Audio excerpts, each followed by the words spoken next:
Bismillahirrahmanirrahim. Today we have an important class in the organic chemistry, that is Heisenberg's test. So Heisenberg's test is basically it is used for the qualitative detection of amines, and most importantly, if we have a mixture of amines, we can separate those amines. We can separate primary amines, secondary amines, and tertiary amines. So for all this procedure, let's move.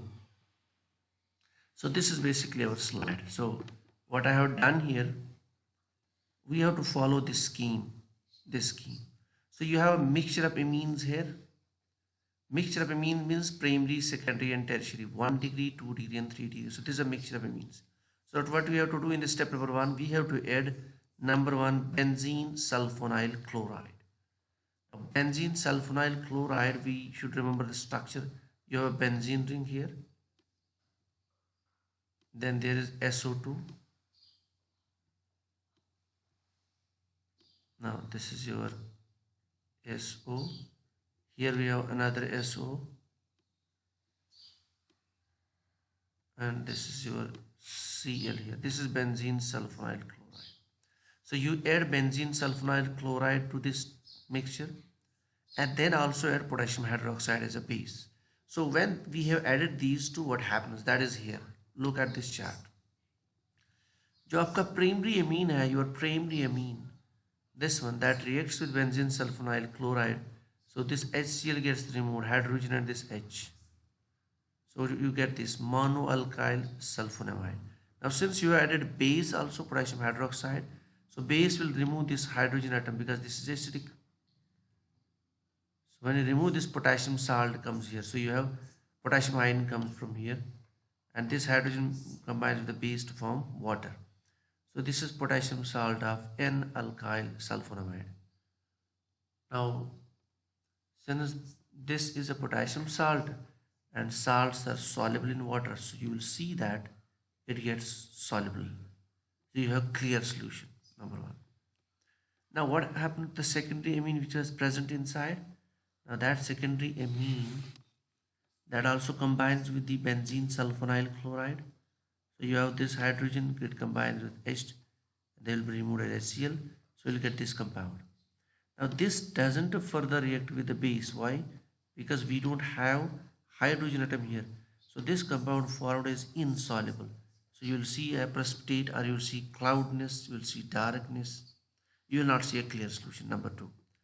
And what about tertiary amine which was present? Now tertiary amines do not have any hydrogen atom here. It is simply R3N.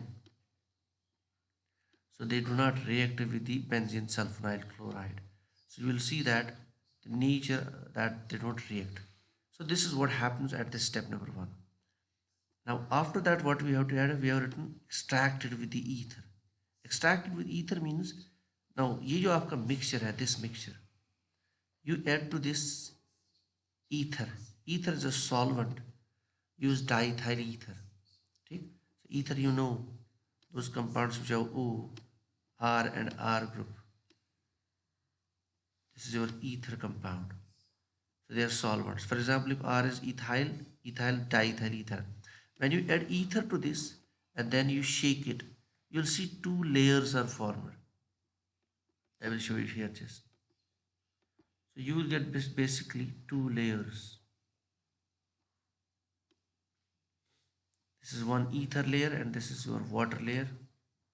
So when 2 layers are formed, you can easily see those and you can easily remove them. This is ether layer. But what is important that in this ether layer, these 2 secondary and tertiary amines, they will enter into the ether layer.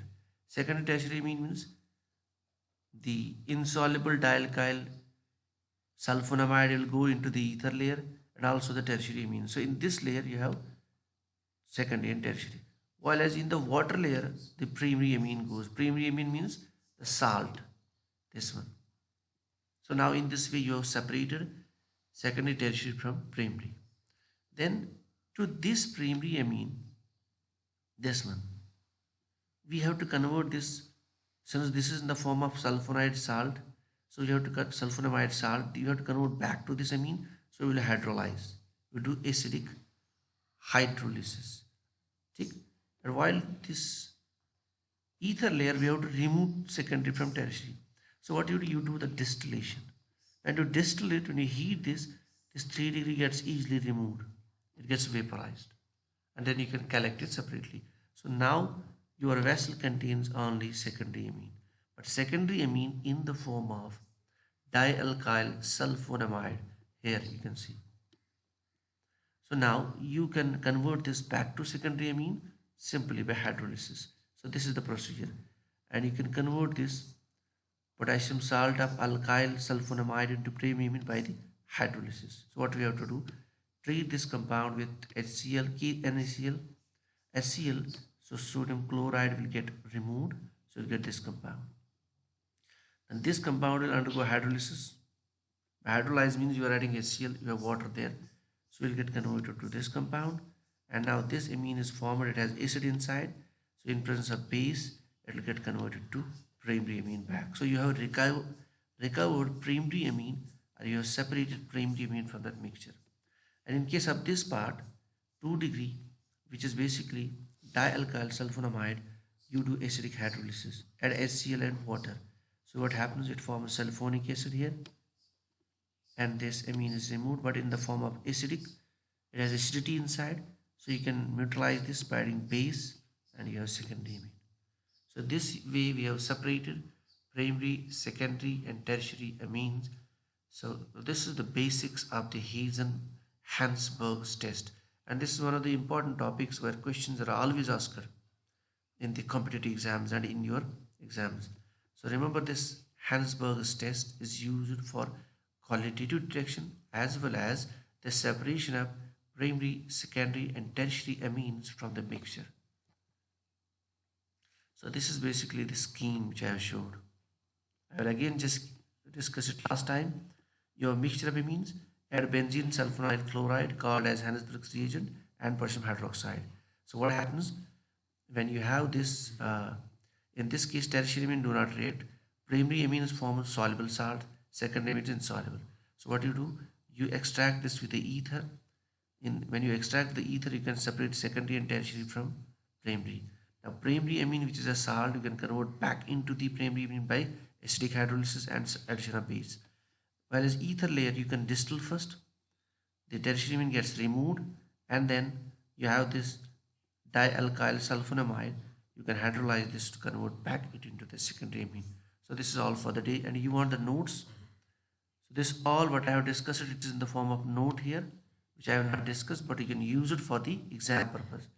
And this note you can download here in the link. You have a description. There's a link in the description, you can download it. So this is all for the day.